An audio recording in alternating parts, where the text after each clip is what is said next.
Muchas gracias, diputado presidente. Cuando llueve, se presume que todos nos mojamos. Pero a veces eso no ocurre. Me entero de este proyecto que ha venido en la agenda legislativa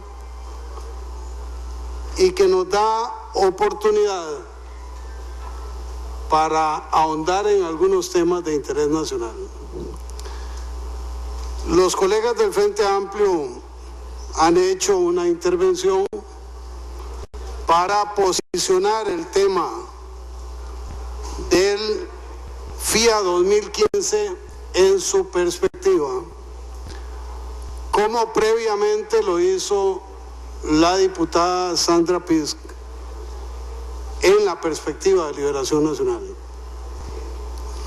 Yo quisiera aprovechar la discusión de este proyecto que acerca, sintoniza culturalmente a dos países, a dos dimensiones de la cultura latinoamericana, para abordar algunos elementos de la vida político-cultural costarricense vividos en los últimos tiempos. La semana pasada fuimos testigos de una polémica que todavía está latente en los medios de comunicación y en las redes sociales.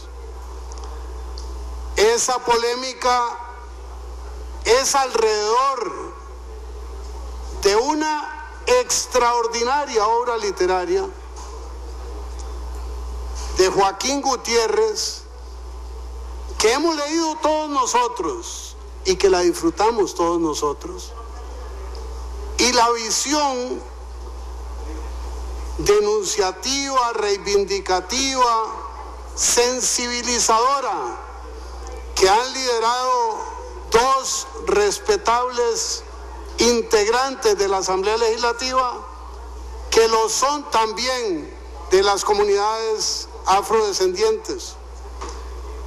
Y a raíz del abordaje de este punto, se ha desatado una controversia nacional que hoy lleva al Partido Acción Ciudadana a decir por escrito en un comunicado que nuestro jefe de fracción designado valida como una tesis que compartimos, y que ahora yo lo hago a título personal, no como fracción de Liberación Nacional, por una razón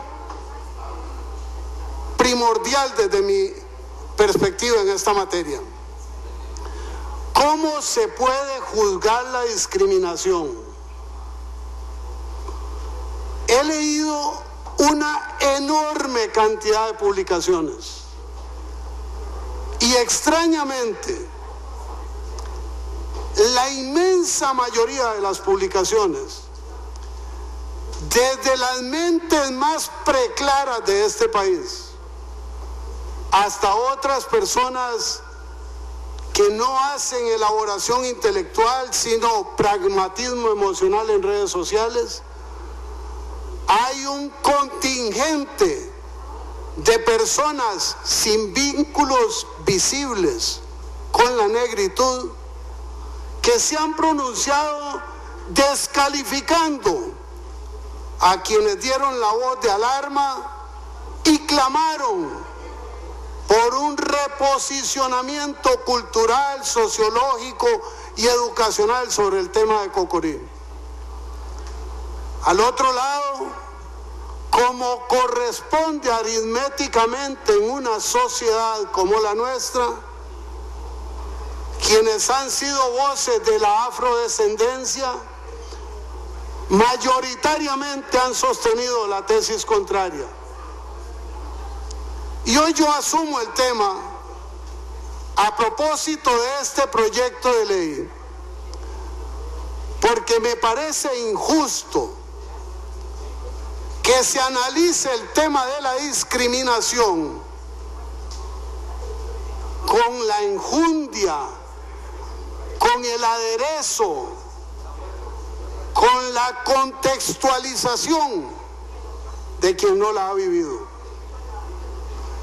¿Cómo puedo yo aprender sobre la segregación racial? Habiéndola vivido. Pero si no la he vivido, escuchando a quienes la han vivido, a quienes la viven y a quienes la vivirán hasta el final de sus días. En esta sala de sesiones hay personas que tienen en su árbol genealógico esa condición de ser afrodescendientes. ¿Y cuántos de nosotros nos hemos acercado a preguntarle: ¿cómo ha sido tu vida?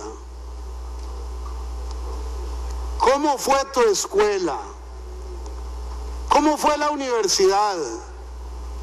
¿Cómo llegaste al primer cargo? ¿Hubo una diferenciación en valorarte por el color de la piel? Creo que la mayoría no lo han hecho. La semana pasada mencioné aquí, y lo hice en la Comisión de Derechos Humanos, hoy descalificada, y quiero decir que no fue la Asamblea Legislativa, fue en la Comisión de Derechos Humanos. Descalificada porque se dio el lujo, dicen, de cuestionar a la ministra de Cultura sobre el abordaje del tema Cocorí en una obra musical. Antes de entrar a la sesión me preguntó una periodista: Rolando, ¿usted es racista? Y le dije: sí, soy racista y sí, soy machista. Y me dijeron algunas personas que eso era políticamente incorrecto, como probablemente lo sea que esté hablando en este momento. Pero es éticamente correcto reconocer la realidad del ser personal. Yo soy machista de cuna. Soy hijo de una mujer paupérrima en materiales y multimillonaria en dones espirituales. Hijo de un hombre que me abandonó en el vientre de mi madre, pero construido como persona en una familia de hombres machos, determinativos y dominantes. ¿Cómo no voy a ser machista? Y tengo 30 años de luchar contra esa aberración social. Y por esa lucha las mujeres del Partido Liberación Nacional hace 30 años me decían que las estaba engañando, y los hombres me decían que los estaba traicionando.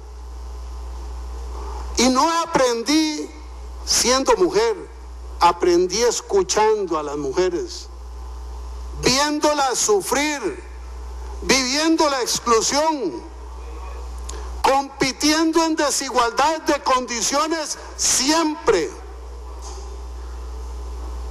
Lo aprendí día a día y sigo siendo machista, solo que en mi analfabetismo para interpretar las teorías de integración y de género he mejorado en la gradación.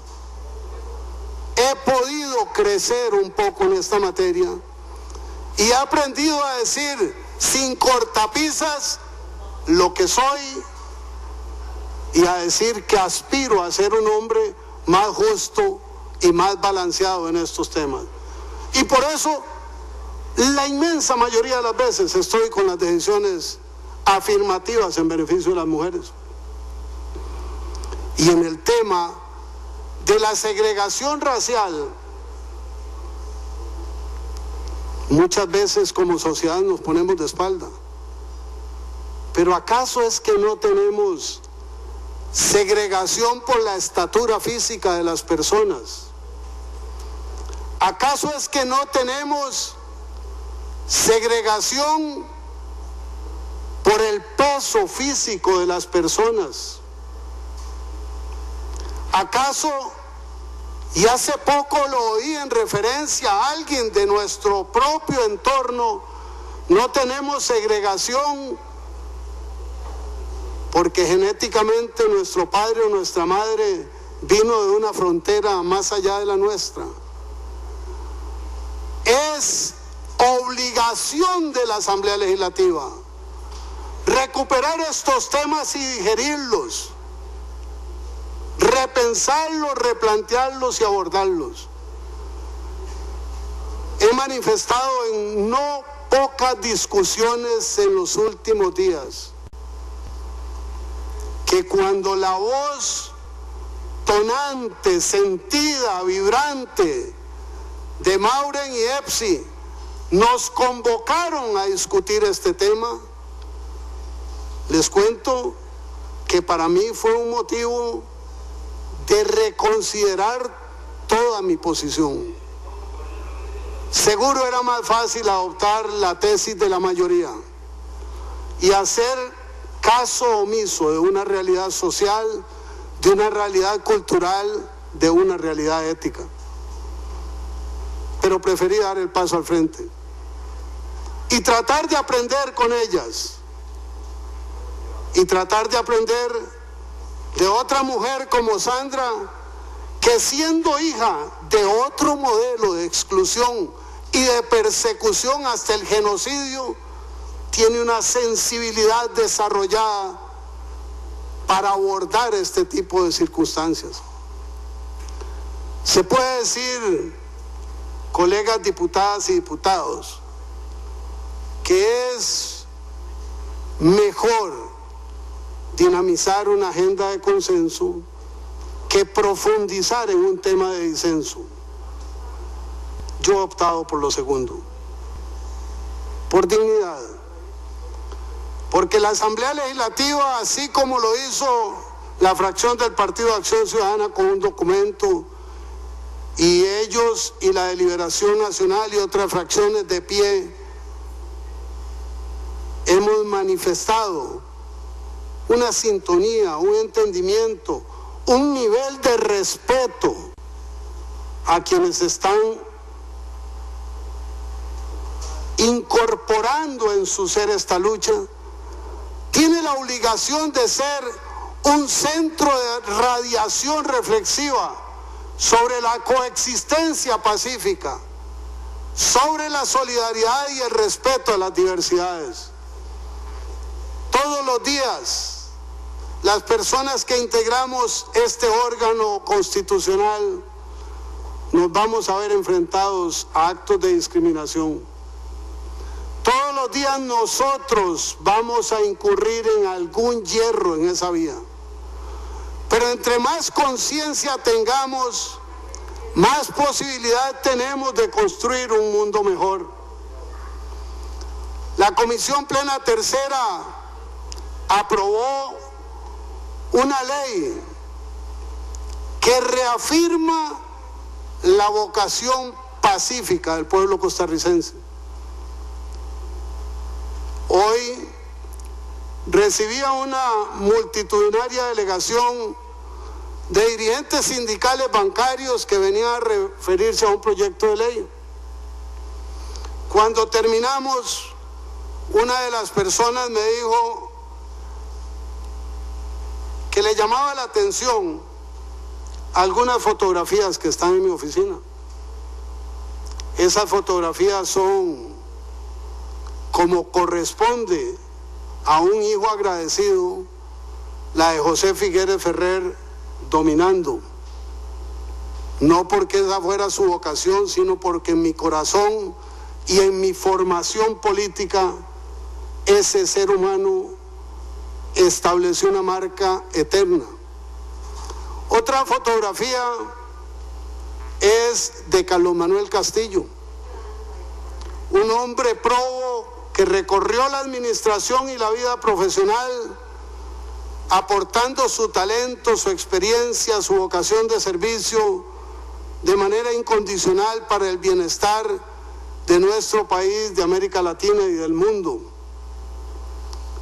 Otra fotografía es de la Madre Teresa de Calcuta, una mujer en la que en sus orígenes nadie creía y que cruzó las fronteras de su sexo, de su religión, de su idioma, y fue a otro lado del mundo a entregar su vida entera en santidad y en plenitud de servicio. Otra fotografía es de un hombre que siempre convoca que me pregunten quién es. Se llamó Albino Luciani. Su nombre papal, Juan Pablo I.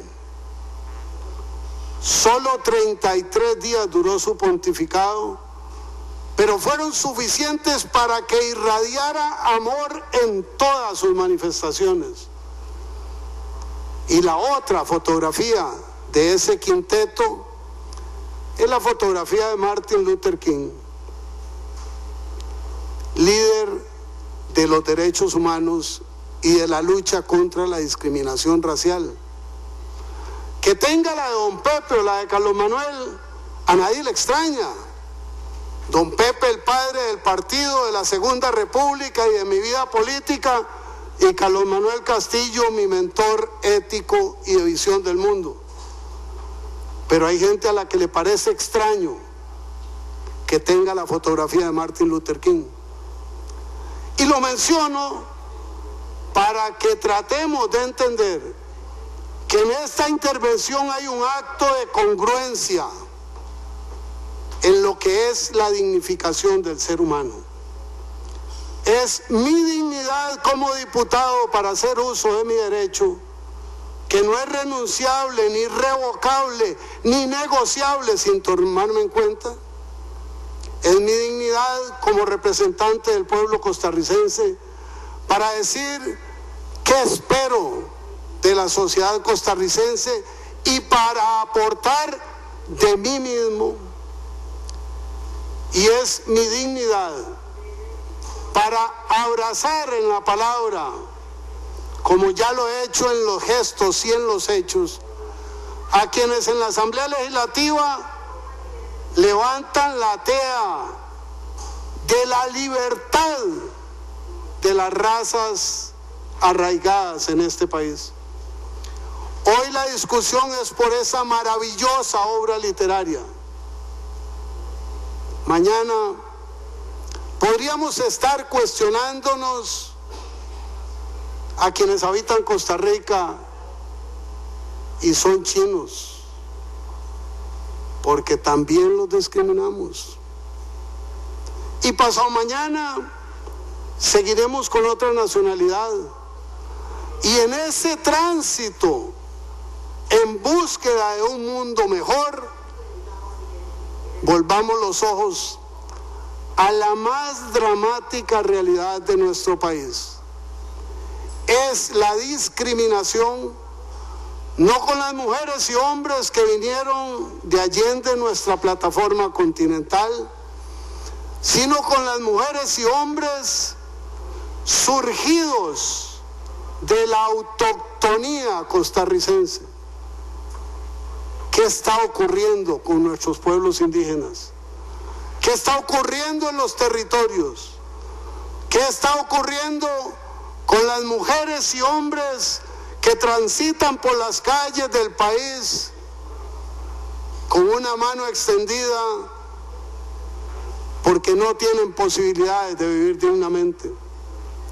¿Qué está ocurriendo con los órganos del gobierno en atención a la discriminación con la población indígena de Costa Rica? Hoy, Suray Carrillo, Marvin Atencio y este servidor hemos firmado y entregado el informe de la Subcomisión de Asuntos Indígenas de la Comisión de Derechos Humanos. Hacemos una enumeración de recomendaciones. Reiteramos la petición ya formulada y acogida por el directorio de que aquí haya una oficina que atienda a los pueblos indígenas.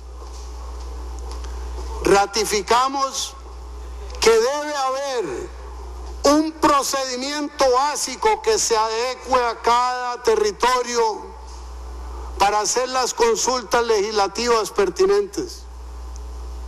Reafirmamos que el Poder Judicial, el Poder Legislativo, el Poder Ejecutivo, la Defensoría de los Habitantes, que vienen construyendo escenarios novedosos y proactivos, deben avanzar, deben seguir, deben continuar, pero no lo pueden ni lo deben hacer solos.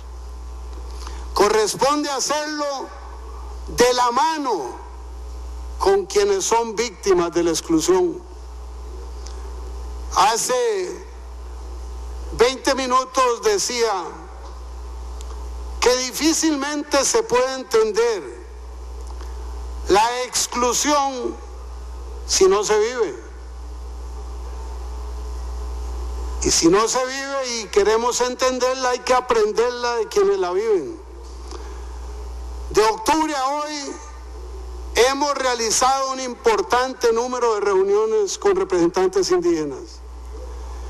Hemos aprendido, y en mi caso particular, más que nunca antes. Y es tan grande la deuda que los avances son insignificantes, pero son avances. Y por primera vez la Asamblea Legislativa, la nuestra, la que tanto se vilipendia, tomó la decisión de integrar un órgano legislativo para trabajar por los derechos humanos de los pueblos indígenas. Eso es diferencia. Como es diferencia que haya una subcomisión que analiza los derechos humanos de la población afrodescendiente. Hablar es relativamente fácil porque es congénito en la mayoría de nosotros.